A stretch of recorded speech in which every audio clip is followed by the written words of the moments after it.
Bene. Sono tornato. Questa è l'ultima scena dei film del Signore degli Anelli e tutti abbiamo in mente questo finale agrodolce perché poco prima Frodo, Bilbo e Gandalf hanno lasciato la Terra di Mezzo. Ma che succede in realtà ai personaggi della storia dopo il finale dei film? Beh, dai libri possiamo scoprirlo e in realtà anche nei film avrebbe dovuto esserci un finale più esteso con la storia di altri personaggi. Quindi adesso andiamo a scoprirlo.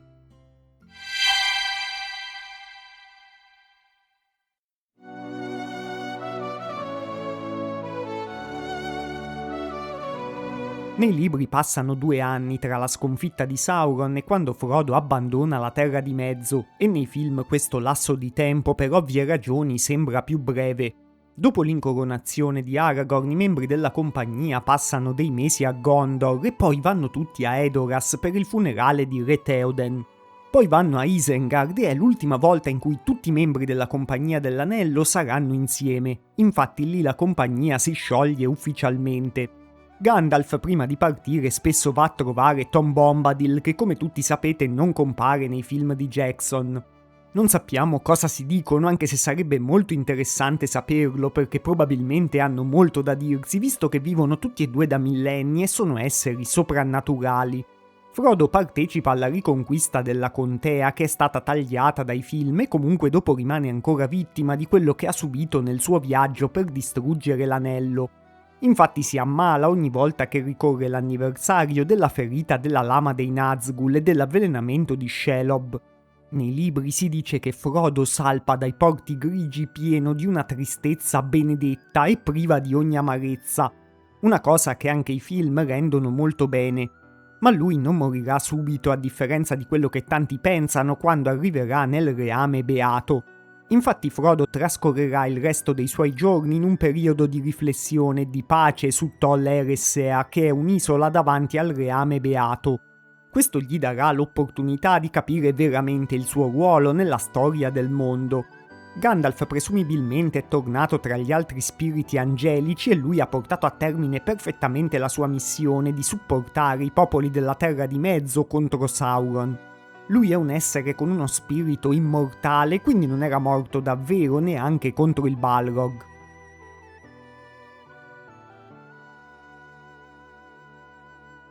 Sul finale del Signore degli Anelli si capisce un po' che Sam era una specie di vero protagonista e questo viene reso molto bene pure nei film.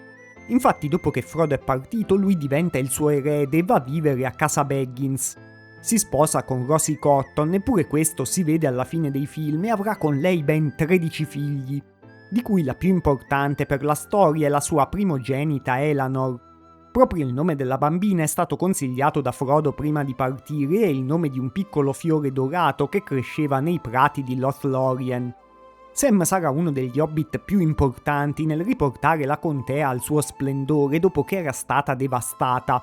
Questa è una cosa che non può succedere nei film perché lì non è stata devastata.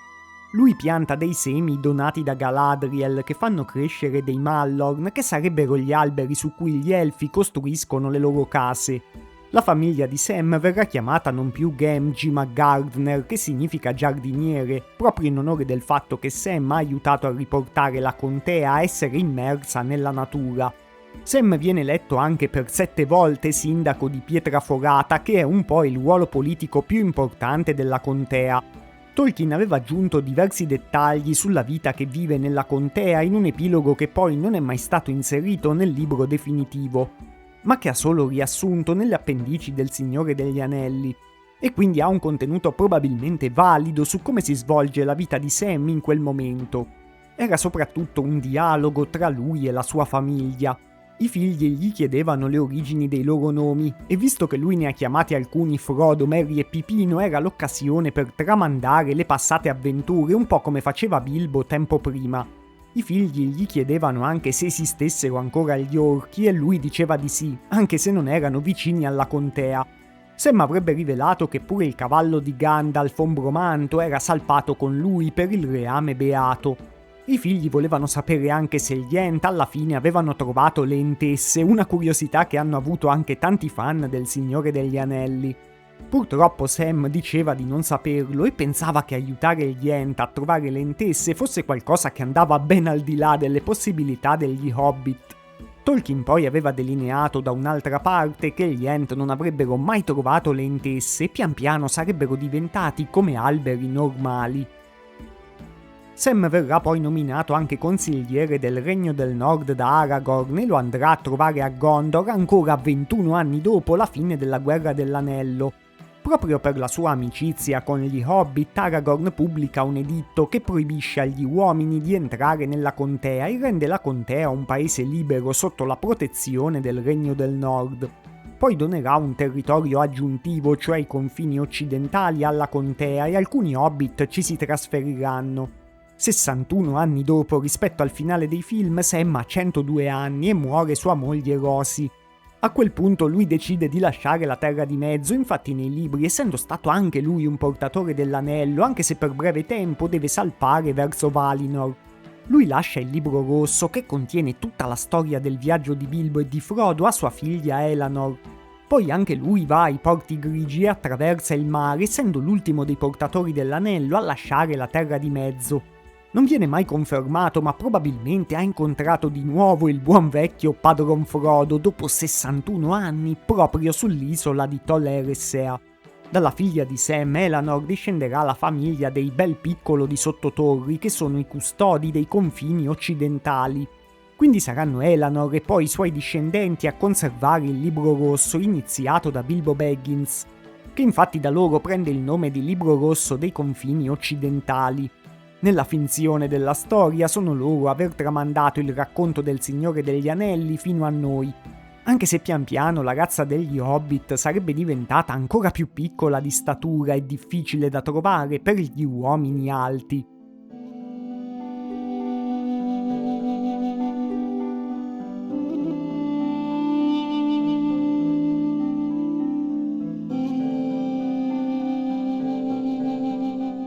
Merry e Pipino erano già figli di persone importanti della contea e questo non si capisce troppo nei film. Infatti dopo il loro ritorno Merry eredita dal padre il titolo di signore della terra di Buck, mentre Pipino eredita il titolo di conte. Infatti la contea si chiama così perché c'è una famiglia di conti che è proprio la famiglia di Pipino. Loro due sono gli Hobbit che rimangono più in contatto con i regni degli uomini a est. Infatti anche loro vengono nominati consiglieri del Regno del Nord da Aragorn e viaggiano spesso tra la contea e i regni degli uomini. Pipino fa creare anche una grande biblioteca a casa sua per raccogliere la storia della Terra di Mezzo, e nella finzione anche questi libri sono parte dei materiali arrivati fino a noi sulla Terra di Mezzo. Fa anche copiare il libro rosso di Bilbo e Frodo per Aragorn, che vuole avere una sua copia della storia. 63 anni dopo, rispetto al finale del film, arriva a Merry un messaggio da Rohan. Il re Eomer, che ormai era anziano, desiderava vederlo per l'ultima volta. Pure Merry era anziano, infatti aveva 102 anni, ma era ancora sano e forte. Nei libri alla fine Merry viene anche considerato uno hobbit più grande e forte degli altri, una cosa che non so se si capisce bene dai film. Merry ha chiesto a Pipino di andare con lui e quindi loro hanno fatto questo ultimo grande viaggio insieme. Hanno lasciato i titoli e le proprietà ai figli e portando con sé la copia del libro rosso per Aragorn sono andati verso Edoras. E dopo questo non torneranno mai più nella contea. Infatti passeranno del tempo con Eomer fino alla sua morte. Poi andranno a Gondor, dove forse faranno in tempo a salutare anche un anziano Faramir. Pipino aveva chiamato il figlio Faramir proprio in suo onore. Alla fine moriranno a Minas Tirith e verranno sepolti con tutti gli onori insieme ai grandi di Gondor, gli unici hobbit della compagnia a essere morti nella Terra di Mezzo.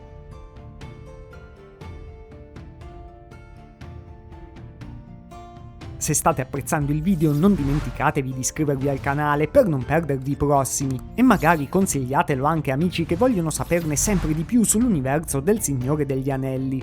E chi non si iscrive è il dannato Boromir di questa compagnia. Insomma, veniamo al membro della compagnia che farà più cose, cioè Aragorn. Aragorn, dopo essere stato incoronato, infatti ha avuto molto da fare per sistemare politicamente la Terra di Mezzo.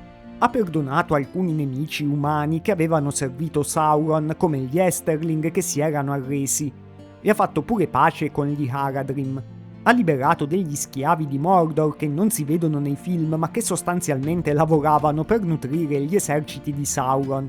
Ha anche restaurato Orthanc, che era proprio una fortezza di Gondor, e ci ha rimesso il suo Palantir. Lì ha ritrovato anche un gioiello chiamato Stella di Elendil che era appartenuto a Isildur e era stato ritrovato dagli orchi di Saruman mandati sulle tracce dell'unico anello. Aragorn stesso aveva una sua Stella di Elendil che però era una copia sostitutiva fatta dagli Elfi dopo che quello di Isildur era andato perduto. Aragorn assicurò anche protezione ai Druedain, che sono degli uomini selvaggi che lo avevano aiutato nei libri e che non compaiono nei film. Poi fa distruggere Minas Morgul perché anche se in passato era stata una fortezza di Gondor, ormai nessuno poteva vivere in quel luogo che era stato infestato dalla malvagità. Aragorn ha ristabilito anche un gran consiglio di Gondor, il cui consigliere capo era il sovrintendente, cioè Faramir. E ha rinnovato anche il giuramento di vassallaggio con Eomer, che era un suo vassallo ma regnava su Rohan. Quindi Aragorn diventa un re sul modello medievale con un potere decisionale indiscusso nei dibattiti, ma che governava il regno secondo le antiche leggi dei suoi padri. Era un amministratore e un interprete di queste leggi, ma non le aveva scritte lui. In tutte le questioni più importanti ascoltava quello che i signori dei feudi e i capitani delle forze armate avevano da dire. Aragorn ha avuto un erede maschio chiamato Eldarion e diverse figlie. Ha dato anche un nome alla sua nuova linea reale, che è Telcontar. Questa in realtà è la traduzione in lingua elfica del soprannome Gran Passo con cui era conosciuto quando era un ramingo del nord. E nasce dal fatto che quando Aragorn era entrato a Minas Tirith, Pipino aveva comunque continuato a chiamarlo Gran Passo anche davanti ai nobili. Nonostante lui fosse il legittimo re, forse avrebbe meritato un po' più di rispetto.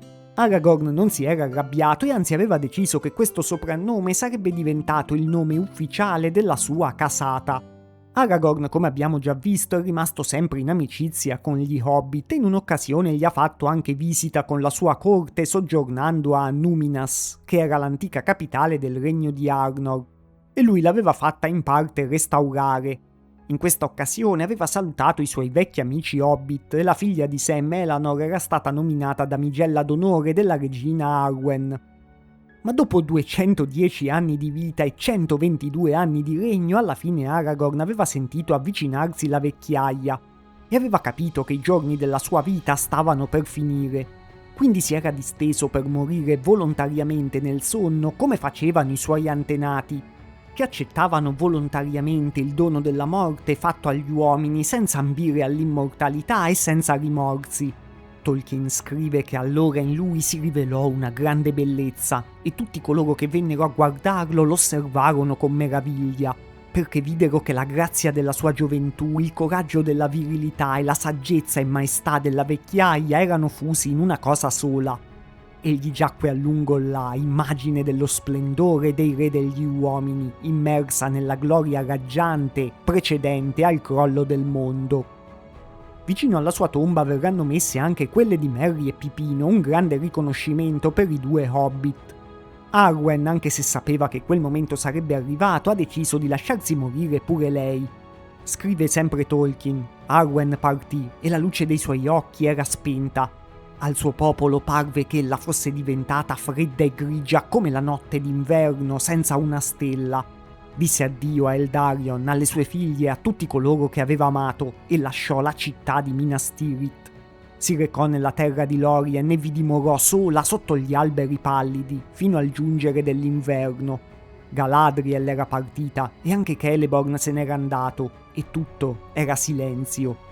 Alla fine, mentre cadevano le foglie dei Mallorn e la primavera era ancora lontana, ella si distese sul Carin Amroth, e quella sarà la sua verde tomba finché il mondo cambierà e i giorni della sua vita saranno del tutto obliati dagli uomini che nasceranno.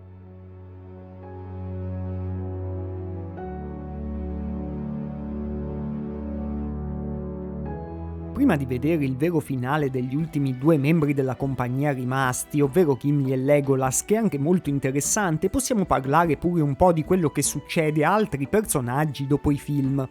Faramir, come abbiamo detto, diventa sovrintendente e Aragorn lo fa anche diventare principe dell'Ithilien e il suo più stretto consigliere.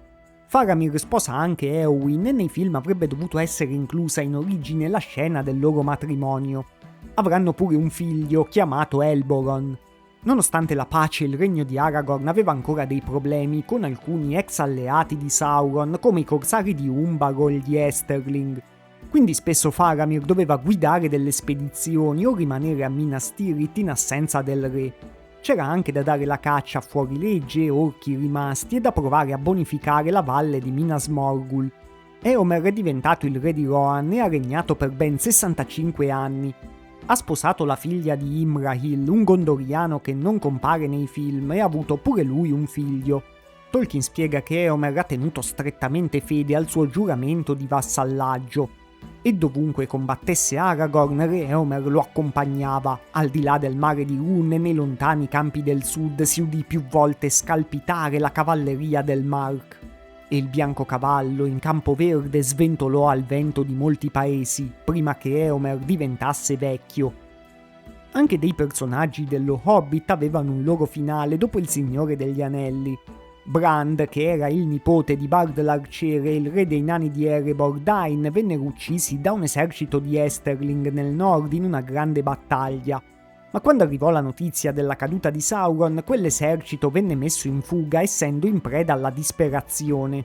Allora Bard II, cioè il figlio di Brand, divenne re nella valle e Thorin III Elminpietra, il figlio di Dain, divenne re sotto la montagna. Questi due mandarono anche i loro ambasciatori all'incoronazione di Aragorn e i loro reami poi rimasero per sempre finché durarono amici di Gondor. Vissero sotto la corona e la protezione del re dell'Ovest. Come abbiamo visto qui, anche dopo la fine di Sauron, Aragorn e i suoi alleati devono ancora combattere altri nemici. Infatti il vero finale del Signore degli Anelli non è un semplice lieto fine. Il male rimane comunque, infatti il mondo è stato corrotto dal male da Morgoth al momento stesso della sua creazione e il male è praticamente connaturato al mondo.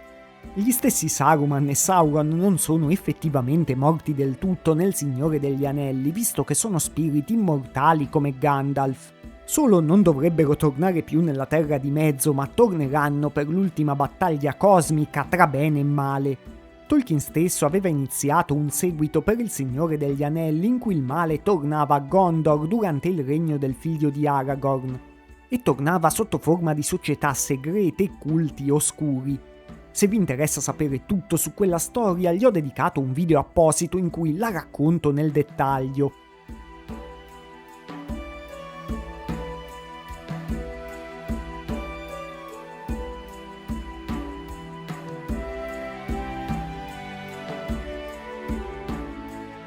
E finiamo con l'accoppiata improbabile Gimli e Legolas. Dopo la caduta di Sauron, Gimli portò a sud una parte del popolo dei nani di Erebor e si stabilì nelle caverne scintillanti, che sono le caverne dove si era rifugiata la popolazione di Rohan nei film durante la battaglia del Fosso di Helm. Qui Gimli ha stabilito un nuovo regno dei nani che poi diventerà importantissimo. Lui e la sua gente hanno fatto grandi opere per Gondor e per Rohan. Per Minas Tirith, per esempio, hanno forgiato dei cancelli di Mithril e d'acciaio per sostituire quelli che erano stati distrutti durante l'assedio di Minas Tirith. Gimli verrà soprannominato amico degli Elfi e le sue azioni, come quelle dei nani di Erebor, stabiliranno definitivamente l'amicizia tra nani, elfi e uomini. Gimli probabilmente metterà anche le 3 ciocche dorate dei capelli di Galadriel che aveva ricevuto da lei incastonate in un cristallo, come segno di alleanza tra i nani della montagna e gli elfi del bosco. Lui aveva promesso a Galadriel di fare questo per sigillare l'alleanza fino alla fine dei giorni. Legolas ha portato pure lui a sud alcuni elfi silvani e si sono stabiliti nell'Ithilien. Con la cura che solo gli elfi sanno dare alla natura, l'hanno resa una terra verde e rigogliosa come era stata in passato. Ma quando Aragorn è morto, pure Legolas ha deciso di abbandonare la Terra di Mezzo come gli altri elfi, sentendo che il suo ruolo lì era concluso. Ha costruito una nave grigia e con Gimli ha navigato lungo il fiume Anduin e poi attraverso il mare. Tolkien riporta come una voce sorprendente per le persone che abitavano nella Terra di Mezzo che Gimli fosse andato con Legolas nel reame beato. Infatti questo era un fatto unico per un nano. Se ciò è vero, è molto strano, cioè che un nano fosse disposto a lasciare per un affetto la Terra di Mezzo, che gli Eldar accettassero di riceverlo e che i signori dell'Ovest glielo permettessero. Ma pare che Gimli sia partito anche spinto dal desiderio di rivedere la bellezza di Galadriel, ed è possibile che ella, potente fra gli Eldar, avesse ottenuto per lui questa grazia.